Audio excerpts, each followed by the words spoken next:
Dans l'espace, la menace peut venir de n'importe où.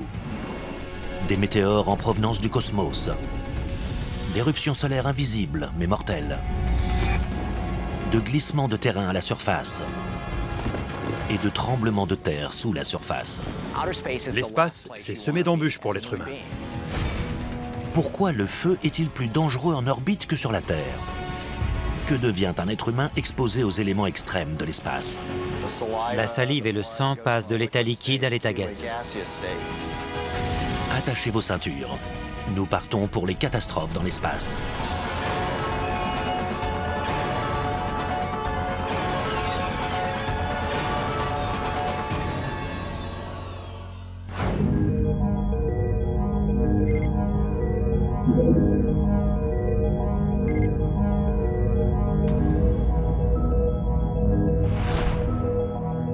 Nous sommes en 2030. Un équipage d'astronautes appuie sur le bouton départ d'un ascenseur spatial. Celui-ci les mènera à leur vaisseau qui se trouve déjà en orbite. Ils sont contents de ne pas avoir à risquer l'explosion contrôlée d'un lancement de fusée.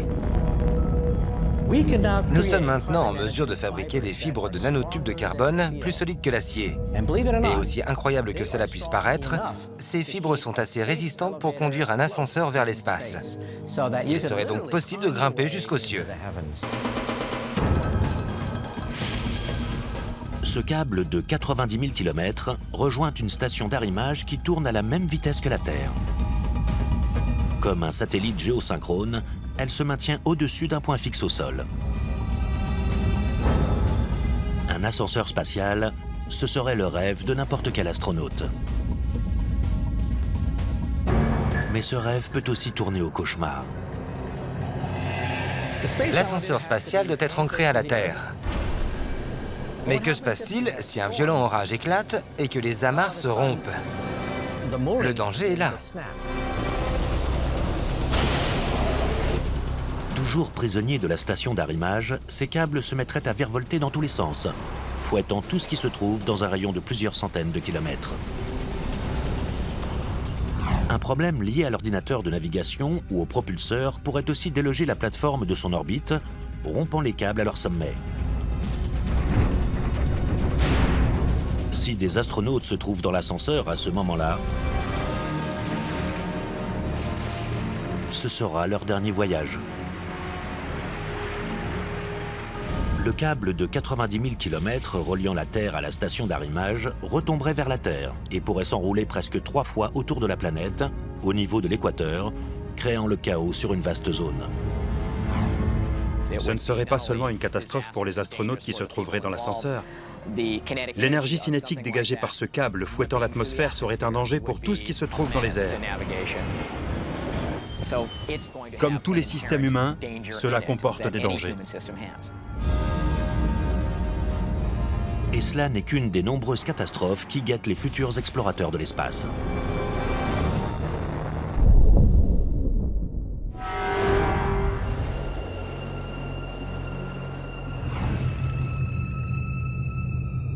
La vie dans l'espace sera aussi semée d'embûches. Les colonies établies sur la Lune ou sur Mars devront faire face à des menaces venues de toutes les directions, et plus particulièrement d'en haut. Car les brusques éruptions solaires peuvent être mortelles.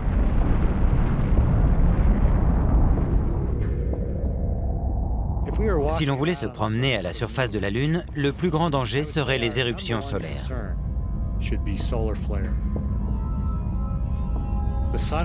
Dans ces moments-là, le Soleil émet des protons qui sont mortels. Il y a eu plusieurs éruptions au cours des dernières décennies. Et si des astronautes s'étaient trouvés à la surface de la Lune, à ce moment-là, ils n'auraient pas survécu. Sur Terre, nous sommes protégés des radiations. L'atmosphère et le champ magnétique de notre planète agissent à la manière d'un filtre qui ne laisse passer qu'une partie des particules. Sur la Lune, comme sur Mars, on est en première ligne. La Lune n'a ni atmosphère ni champ magnétique. Mars n'a qu'une très fine atmosphère et des champs magnétiques très faibles et localisés. Parce que les astronautes d'Apollo ont bien failli être victimes de ce phénomène, la NASA prend la menace des éruptions solaires très au sérieux. L'équipage d'Apollo a eu beaucoup de chance. En 1972, on a enregistré une importante éruption solaire, ce qu'on a appelé la Grande Tempête solaire. Par chance, elle a eu lieu entre la mission Apollo 16 en avril et la mission Apollo 17 en décembre. Si c'était arrivé alors que l'équipage se trouvait à la surface de la Lune, ils seraient tous morts. Les effets auraient été les mêmes qu'à Hiroshima et Nagasaki. Ceux qui ont survécu à l'explosion ont succombé par la suite à l'énorme quantité de radiation auxquelles ils avaient été exposés en quelques secondes. Un astronaute qui se retrouverait dans cette situation aurait très peu de temps pour réagir. Un afflux de particules envahirait son organisme, anéantissant toutes ses cellules en quelques instants.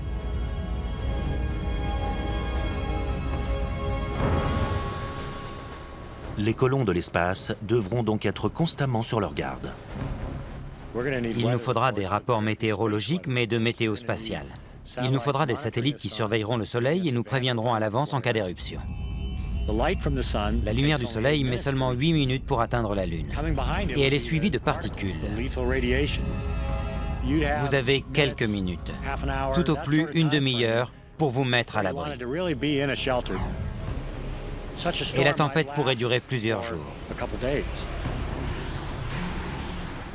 Pour se protéger, on pourrait vivre sous le sol. Mais contrairement à ce que ces paysages stériles laissent penser, la Lune et Mars sont des corps actifs, sur lesquels on peut assister à des catastrophes naturelles semblables à celles que l'on voit sur Terre.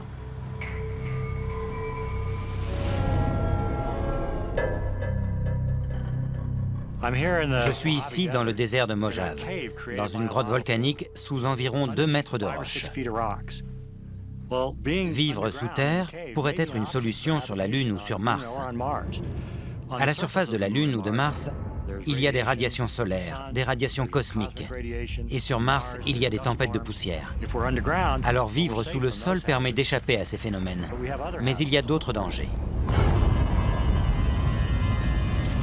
Si vous êtes dans cette cavité au moment où un tremblement de terre se produit, vous finirez écrasé par la roche. Un tremblement de terre sur la Lune ou Mars serait tout aussi dévastateur pour une colonie installée à la surface. La Lune et Mars n'ont pas de plaques tectoniques comme celles qui causent les tremblements de terre et les éruptions volcaniques sur Terre. Et il n'y a pas de signe d'activité volcanique. Mais la Lune et Mars ont un noyau en fusion. Alors quand la pression engendrée par la chaleur remonte à la surface, le sol tremble. Et les tremblements de terre sont souvent accompagnés d'autres catastrophes. Récemment, on a assisté à un glissement de terrain sur Mars. Il a été filmé par des caméras placées en orbite.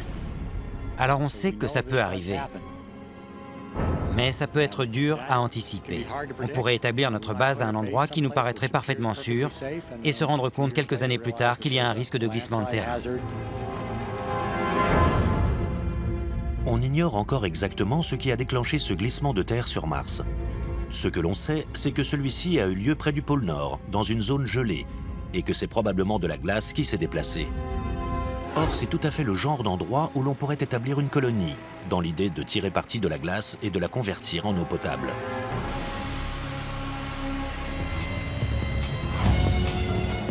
Même un tremblement de terre lointain pourrait engendrer un glissement de terrain aux abords d'une colonie. Mais qu'arrivera-t-il si ces habitations se trouvent sur une ligne de faille ?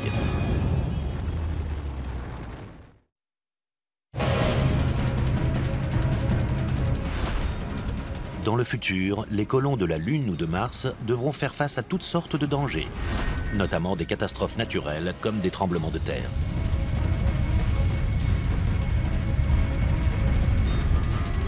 L'activité n'est pas la même que sur Terre. Elle suit des mécanismes différents et on pourrait rencontrer des phénomènes inattendus qui nous poseraient problème.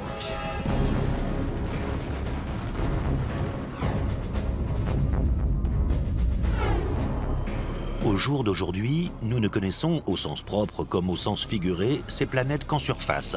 Et sans le savoir, nous pourrions construire notre base sur une ligne de faille. Et comme le poids est toujours un élément déterminant lorsqu'il s'agit de transporter des matériaux dans l'espace, on aurait tendance à construire des bâtiments en matériaux légers, qui seraient plus vulnérables. Si cette paroi protectrice cède, c'est une catastrophe, car les gaz s'échapperont des habitations. Il faudra prévoir des combinaisons spatiales faciles d'accès et rapides à mettre en cas de décompression. En cas de dépressurisation soudaine, ce ne serait pas la mort immédiate.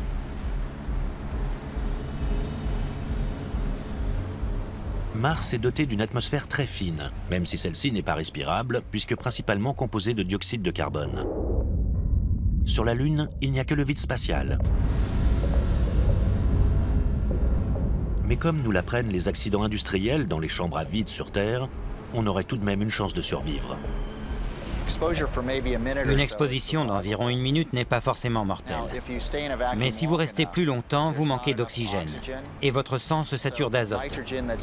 Le gaz contenu dans vos tissus quitte l'état de solution et forme des bulles. C'est le phénomène de décompression rencontré par les plongeurs. Et si vous retenez votre respiration, vous pouvez avoir une surpression pulmonaire. Vos poumons se rompent et c'est l'embolie. Il y a toutes sortes de choses qui peuvent entraîner la mort en cas d'exposition au vide spatial. Mais une exposition d'1 minute n'est pas mortelle.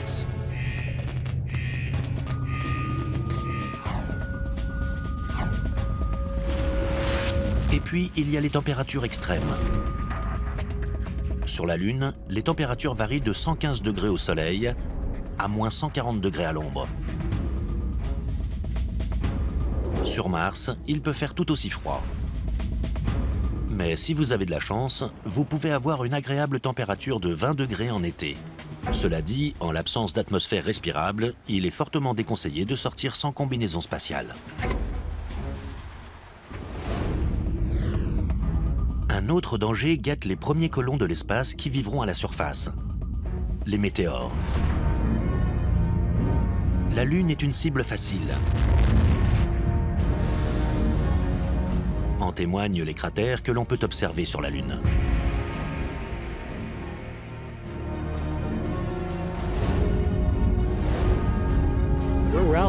Ici, c'est relativement confortable. Nous sommes protégés par une épaisse atmosphère qui absorbe et désintègre les météorites. Sur la Lune, c'est une autre histoire. Il n'y a pas d'atmosphère et l'on est exposé aux éléments. Sur Mars, il y a une fine atmosphère, mais elle ne protège pas aussi bien que celle de la Terre. Et on est exposé à tout ce qui vient de l'espace.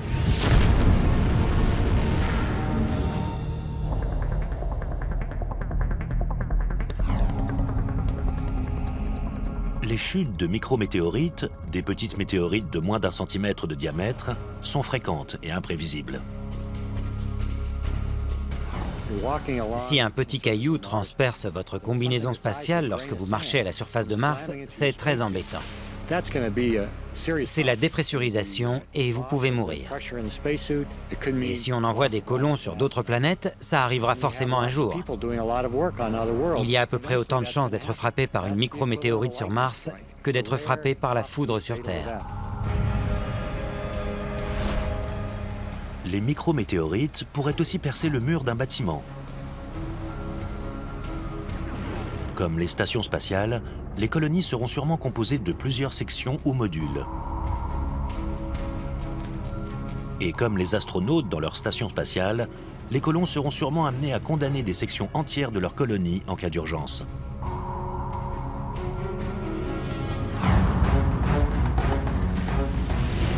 Les météorites de grande taille seront probablement surveillées. Ainsi, les colons pourront prévoir leur arrivée.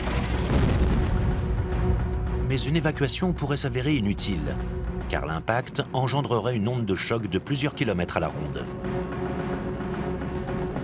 Pour vous donner une idée, une météorite de 3 mètres de large s'écrase avec la puissance explosive de 6 à 8 000 tonnes de TNT. Les débris projetés en l'air pourraient endommager irrémédiablement les bâtiments. Et si le météore atterrissait sur la colonie, alors il ne resterait plus grand-chose de notre passage sur la planète.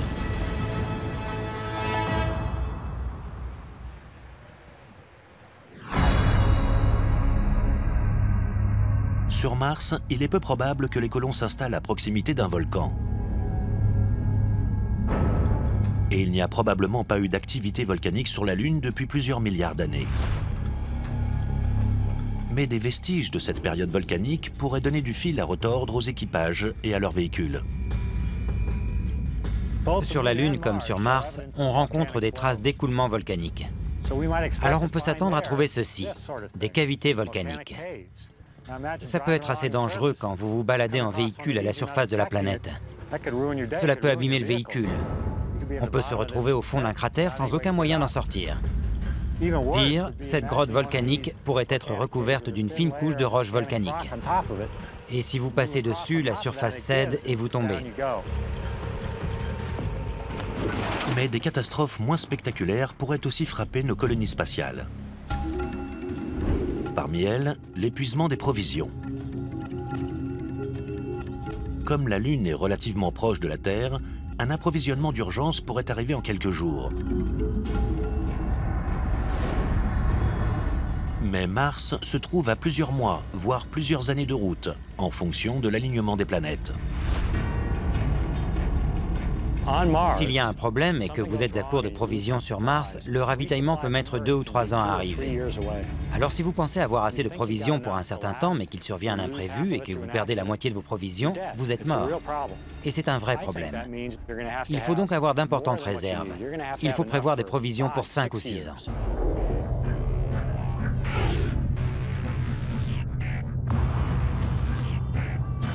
Notre expérience de la vie à moindre distance de la Terre, dans une station ou dans une navette spatiale, nous a déjà beaucoup appris sur les dangers de l'espace. Et le feu est l'ennemi numéro 1 des astronautes. Si le feu est un tel danger dans l'espace, c'est parce qu'en raison de la pression, l'air dans un engin spatial contient une proportion d'oxygène plus élevée que dans l'atmosphère. Et puis, les équipements électroniques sont très nombreux dans un engin spatial. Et ils produisent de la chaleur, des étincelles et des arcs. C'est un cocktail explosif. Et derrière les écrans de contrôle se cachent des kilomètres de fils qui représentent un risque certain. Heureusement, les constructeurs ont pensé à tout. C'est une maquette du tableau de bord d'une navette spatiale dans laquelle nos astronautes s'entraînent. Si vous examinez le tableau de bord, vous verrez des tas de petites ouvertures comme celle-ci. Eh bien, ces ouvertures servent à éteindre les feux. Si un incendie se déclare derrière le tableau de bord, vous pouvez y insérer un extincteur et l'éteindre. Andrew Thomas sait de quoi il parle. En 1998, alors qu'il était en mission sur la station Mir, un incendie s'est déclaré. La fumée a envahi la cabine.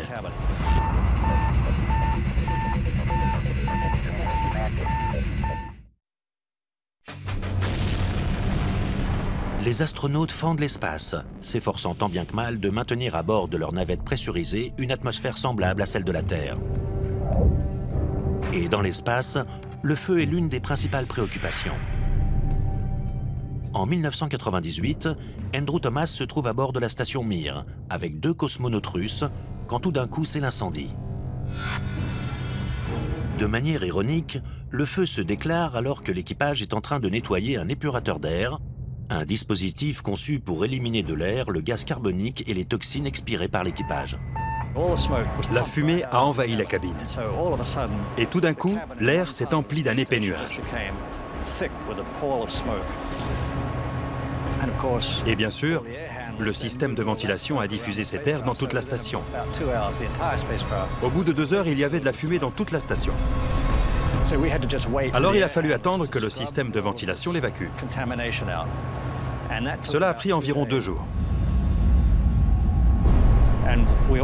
Nous avons tous eu des symptômes liés à la toxicité de l'air. Lorsque la teneur en monoxyde de carbone est élevée, vous avez la nausée, l'esprit confus, des maux de tête, car vous manquez d'oxygène. C'est une sensation assez désagréable. Un incendie dans l'espace, c'est particulièrement dangereux, et pas seulement parce que l'on ne peut pas ouvrir la fenêtre ou appeler les pompiers. À l'intérieur d'un engin spatial, en apesanteur, le feu se comporte différemment. Voici deux photos. En bas, il s'agit de la flamme d'une bougie dans des conditions de gravité normales. La flamme s'allonge vers le haut, parce que la flottabilité pousse les gaz chauds vers le haut. En haut, vous avez la même bougie, mais en apesanteur. Contrôle à navette Columbia. Nous allons commencer les tests de combustion dans 30 secondes. Les gaz chauds ne montent pas. Et vous avez une flamme sphérique.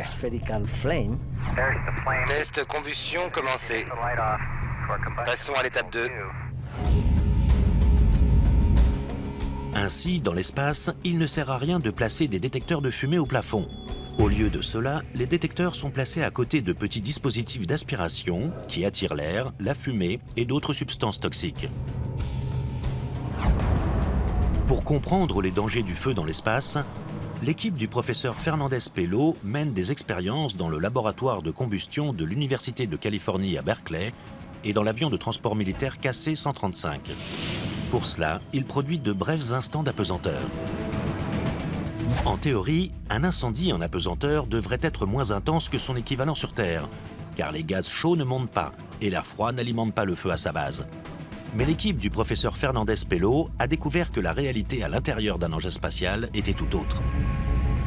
Le système de climatisation crée de petits courants d'air qui alimentent le feu. En même temps, la faible circulation de l'air et l'absence de gravité ne permettent pas à la chaleur de s'échapper aussi rapidement que sur Terre. Le résultat? Les incendies dans l'espace sont plus chauds et plus dangereux qu'en conditions de gravité normale.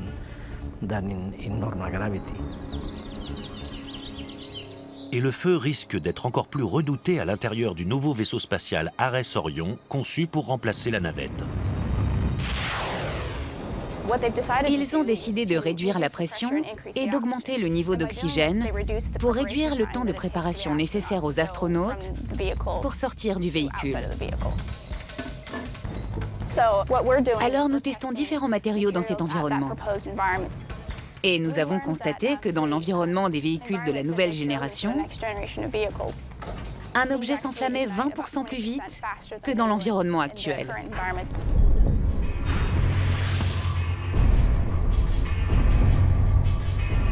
Dans ces conditions, un niveau d'oxygène élevé et la faible circulation de l'air, presque tout peut prendre feu, même le métal.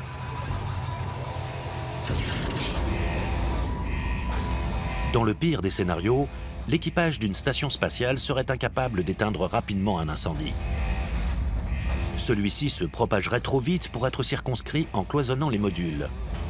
Même si les astronautes étaient équipés de masques à oxygène, c'est la chaleur des flammes qui les tuerait. Et si par chance ils survivaient aux flammes, le système de filtrage serait complètement saturé et ils mourraient à petit feu de l'inhalation de fumée toxique.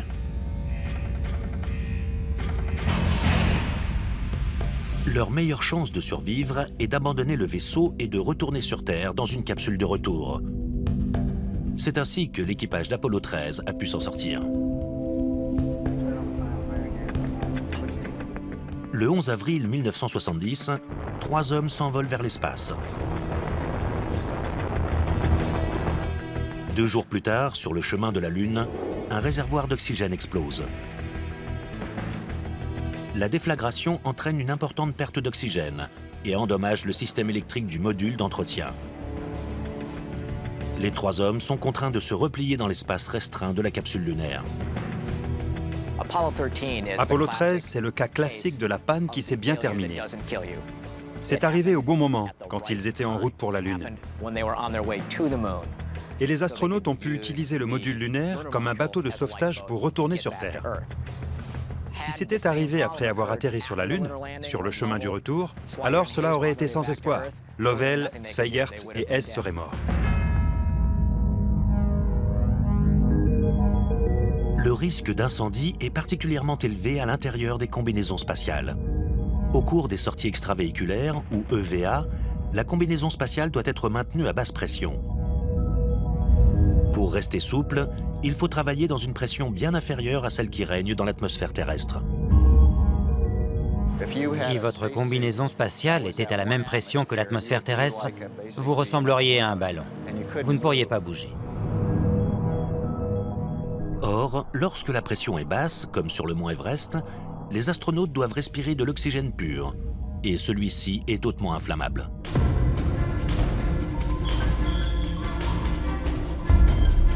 Nous avons ici la manche d'une combinaison qui a pris feu lors d'un test au Johnson Space Center en 1980.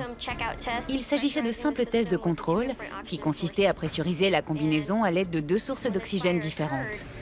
Lorsqu'elle a pris feu, tout le monde était sous le choc. Les hommes étaient juste à côté et l'un d'entre eux devait mettre la combinaison le lendemain pour la tester. Cet incendie aurait pu lui être fatal. Même dans cet état, cette combinaison valait à elle seule 3,1 millions de dollars. Et la NASA a dû débourser 20 millions de dollars pour en concevoir une nouvelle.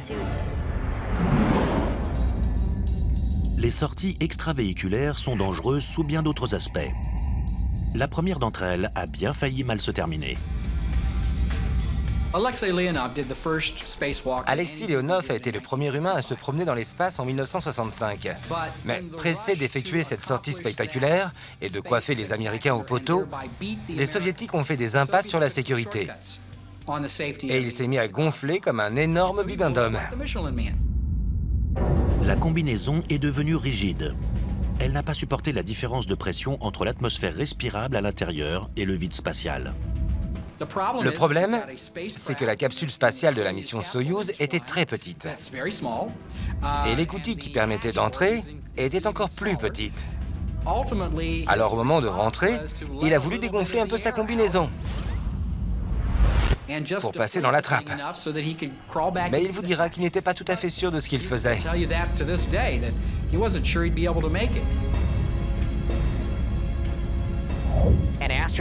Un astronaute qui, comme Leonov, doit relâcher un peu de pression pour pouvoir manœuvrer est dans la même situation qu'un plongeur qui remonte à la surface trop rapidement. Des bulles d'azote se forment dans son sang. Et ce n'est pas seulement douloureux, mais c'est mortel. Et lors d'une sortie extravéhiculaire, la moindre chose, comme par exemple une longe mal fixée ou un propulseur d'urgence défaillant, peut avoir des conséquences catastrophiques. Sortir dans l'espace, se promener à l'extérieur de son véhicule spatial, c'est ce qu'il y a de plus dangereux pour un astronaute en orbite. Le moindre faux mouvement peut être fatal, surtout s'il l'éloigne du vaisseau.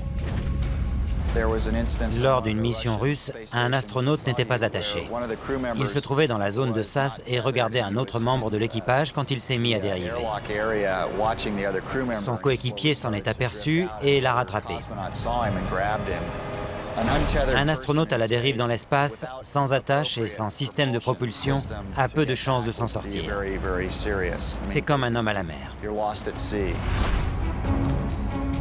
Mais un système de propulsion peut aussi tomber en panne ou manquer de carburant avant que l'astronaute ait le temps de rejoindre son véhicule. Alors celui-ci serait à la dérive dans l'espace. La Station spatiale internationale n'est pas en mesure de retrouver un astronaute perdu dans l'espace.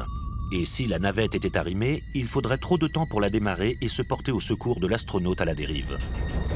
Dans ce scénario cauchemardesque, l'astronaute aurait encore plusieurs heures d'oxygène pour contempler sa fin. Tant que sa combinaison resterait étanche, la pression ne poserait pas de problème. C'est son oxygène qui finirait par s'épuiser, ou le système chargé d'expulser le dioxyde de carbone exhalé qui cesserait de fonctionner. Dans les deux cas, il mourrait d'une lente suffocation, à la dérive dans l'immensité de l'espace. Les micrométéorites, qui représentent un danger pour les futures colonies spatiales, pourraient aussi mettre à mal les astronautes dans l'espace ou le vaisseau lui-même. Et puis, dans l'orbite terrestre basse, ces petits cailloux diaboliques ont de la compagnie, les débris spatiaux.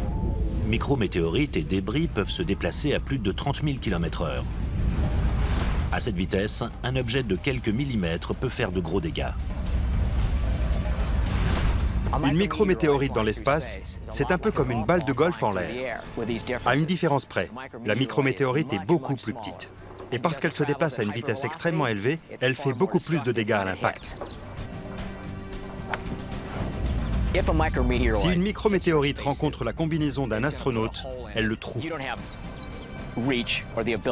Et l'astronaute ne peut pas réparer lui-même sa combinaison. Alors à moins d'être accompagné d'un autre astronaute, il meurt. L'air qui se trouve à l'intérieur de la combinaison s'échappe, son sang se met à bouillir, et c'est terminé pour lui. Pourquoi le sang se met-il à bouillir? Dans l'espace, si le sang entre en ébullition, cela n'a rien à voir avec la chaleur. C'est le résultat d'une dépressurisation soudaine. Dire que le sang bout, c'est inexact. Les liquides de votre corps passent de l'état liquide à l'état gazeux. On raconte toutes sortes de choses sur ce qui arrive à une personne non protégée dans l'espace. Voici exactement ce qui se passe.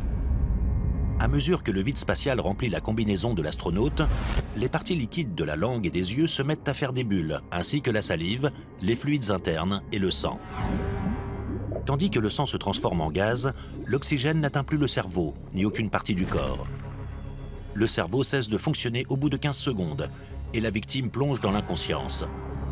Peu après, les cellules restantes de l'organisme meurent. Les températures extrêmes peuvent aussi jouer un rôle, puisque les zones ensoleillées de l'espace peuvent atteindre 120 degrés, et les zones qui se trouvent à l'ombre, moins 160 degrés. À partir de quel diamètre un trou dans une combinaison spatiale devient-il un problème? Vous demandez à une toute petite quantité de matériaux d'arrêter une particule qui arrive à une vitesse de 7 km/s. Vous pouvez voir le trou d'entrée obtenu lors des tests. On a plusieurs couches, pour finir par une matière isolante et étanche qui retient la pression. À ce niveau, le trou fait environ 2 à 3 mm. Un trou de 4 mm dans une combinaison extravéhiculaire serait catastrophique. Heureusement, cela n'est jamais arrivé. Mais les impacts peuvent avoir des effets plus sournois. Ainsi, la NASA ne recule devant rien pour simuler les différents types de dégâts produits par des micrométéorites sur Terre. Dans ce bâtiment du Whitesand Test Facility au Nouveau-Mexique, l'équipe de test d'hypervélocité simule des impacts à l'aide de pistolets à hydrogène comprimés. Ils génèrent de la chaleur en projetant des objets à plus de 30 000 km/h sur une navette et des éléments de station spatiale. Puis, ils évaluent les dégâts. À cette vitesse, on peut aller de Los Angeles à New York en près de 8 minutes. Les tests que nous allons effectuer aujourd'hui portent sur une poignée placée à l'extérieur de la Station spatiale internationale pour permettre aux astronautes de la contourner. Plusieurs astronautes ont déjà entaillé leurs gants sur cette poignée. Et cela inquiète beaucoup la NASA. Parce que quand elle a conçu la Station spatiale internationale, elle a bien veillé à ce qu'il n'y ait aucun objet tranchant et que rien ne puisse accrocher la combinaison des astronautes. Les techniciens installent la poignée dans la pièce cible, placent le minuscule projectile de 0,7 mm à l'intérieur d'un support qui se désintégrera au moment du tir. Puis ils ajoutent la poudre. On prend de la poudre et on actionne un piston qui comprime l'hydrogène à hauteur de 70 kg par mètre carré. C'est ce gaz hautement comprimé qui fait subir une accélération de 0 à 30 000 km/h au projectile. On utilise 3 types de caméras. L'une prend des photos, une autre filme, et la troisième est une caméra numérique qui prend 16 photos à une vitesse de 200 millions d'images par seconde. Les techniciens se replient derrière un bouclier anti-explosion et s'apprêtent à faire feu. On vide la chambre de tout oxygène et autres gaz de manière à simuler le vide de l'espace.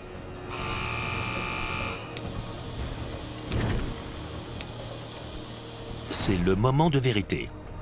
Quels dégâts cette fausse micrométéorite a-t-elle provoqué? Même si c'est un petit impact, il a assez de relief pour qu'un astronaute puisse s'accrocher dessus et déchirer son gant. Il faut prendre toutes les précautions possibles. Et si un projectile de 0,7 mm de large peut provoquer ce genre de dégâts, imaginez ce qu'un objet de plus grande taille peut faire. Au Whitesand Test Facility, au Nouveau-Mexique, les chercheurs de la NASA chargent de petits projectiles dans d'imposants dispositifs et les projettent à une vitesse de 30 000 km/h sur des parties de navettes spatiales afin d'évaluer les dégâts causés par les micrométéorites et les débris spatiaux. Le but, simuler des catastrophes sur Terre pour mieux comprendre celles qui se produisent dans l'espace. Et à une telle vitesse, un minuscule objet peut faire de très gros dégâts. Je me trouve à l'intérieur de notre plus grande chambre de tir. Le fusil mesure 50 mètres de long. Il peut lancer un projectile pouvant atteindre 2 cm de large. J'ai ici un objet qui a été touché par un projectile de 1,2 cm. On peut voir le trou d'entrée et le projectile a entièrement traversé l'objet. Un impact de cette taille serait une catastrophe dans l'espace.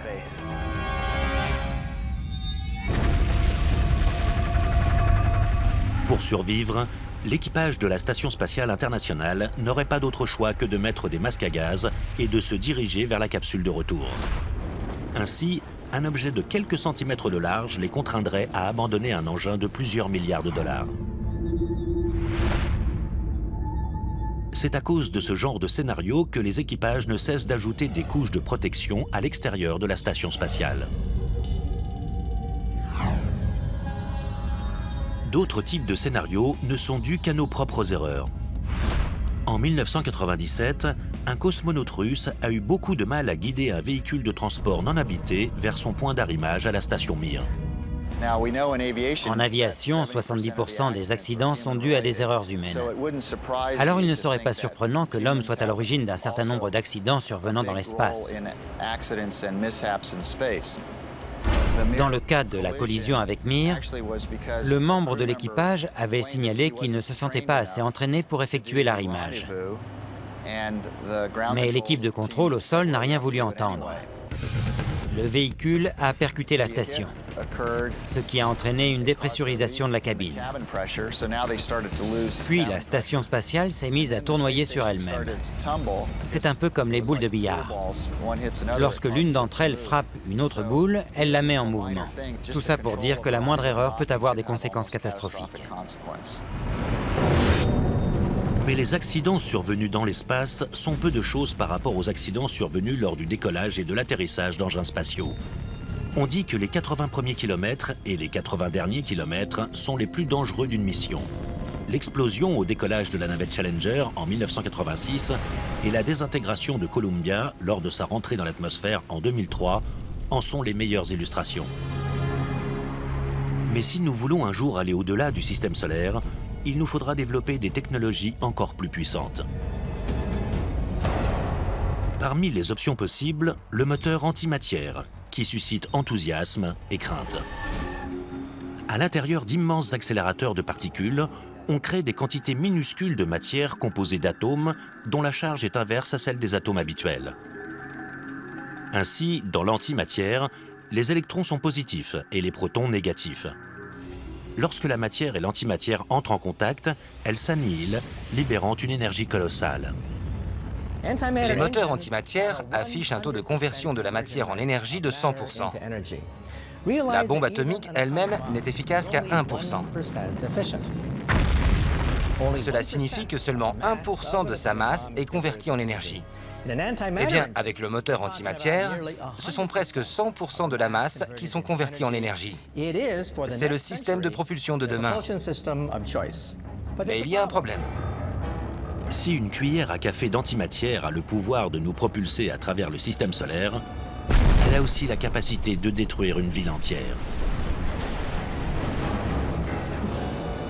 Et une fois dans l'espace, un simple incident peut faire pencher la balance entre la vie ou la mort. Lorsque nous irons sur Mars et au-delà, et que ces missions dureront des années, le risque de se retrouver dans l'espace sans ressources sera plus important. Qu'arrivera-t-il, par exemple, si au cours d'un voyage vers Mars, une micrométéorite perce un réservoir d'oxygène, ou si l'oxygène vient tout simplement à manquer? Il n'y aura pas grand-chose à faire, sinon se laisser mourir. Mais on oublie souvent un autre type de difficulté qui concerne plus particulièrement les missions de plusieurs années. On oublie souvent que ces astronautes vivent dans la promiscuité. Lorsque vous êtes confiné dans un espace restreint pendant 1 an pour aller sur Mars, ou plusieurs années pour aller dans l'espace lointain, vous pouvez devenir fou. Vous pouvez avoir des crises de panique. Votre voisin peut vous taper sur les nerfs et vous pouvez avoir envie de l'étrangler. Si l'on parle peu de ce type d'incident, il est déjà arrivé que des membres d'un même équipage ne s'entendent pas. Et c'est une situation très dangereuse. Il y a au moins un exemple connu, celui d'un équipage de station soviétique dans les années 1970, qui ne s'entendait pas et qui en serait venu aux mains. Il y a forcément des tensions lors de ces missions de longue durée. Ce serait se leurrer que de penser autrement. Plus intéressant encore, depuis un atterrissage loupé en 1965, les cosmonautes russes embarqueraient des armes à feu par mesure de précaution. En Sibérie, un équipage a atterri dans la forêt et il y est resté 3 jours. Ils ont dû se battre contre des loups en attendant d'être sauvés.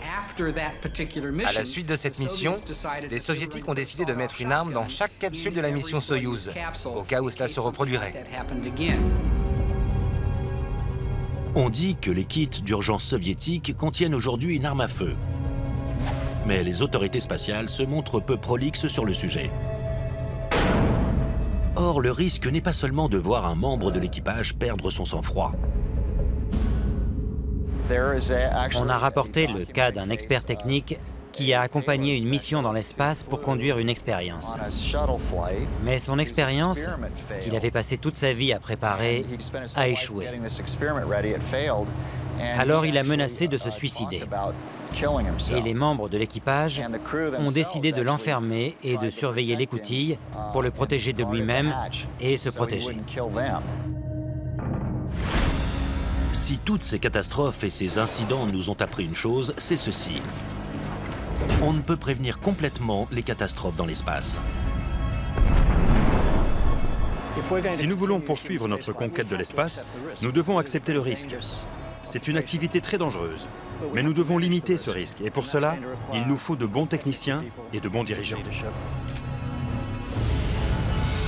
Mais aussi certainement que des catastrophes continueront de se produire, nous savons une chose à propos de la conquête de l'espace. Je pense que c'est dans nos gènes. L'exploration et la découverte sont dans nos gènes. Ce n'est pas seulement bon pour notre évolution, car nous élargissons notre habitat. Je pense que c'est aussi dans la nature humaine de vouloir savoir ce qu'il y a là-haut. Est-il possible d'atteindre des zones de l'espace dans lesquelles nous ne sommes jamais allés? Et puis, il y a le bonheur d'être la première personne à aller quelque part. Et ça, c'est merveilleux.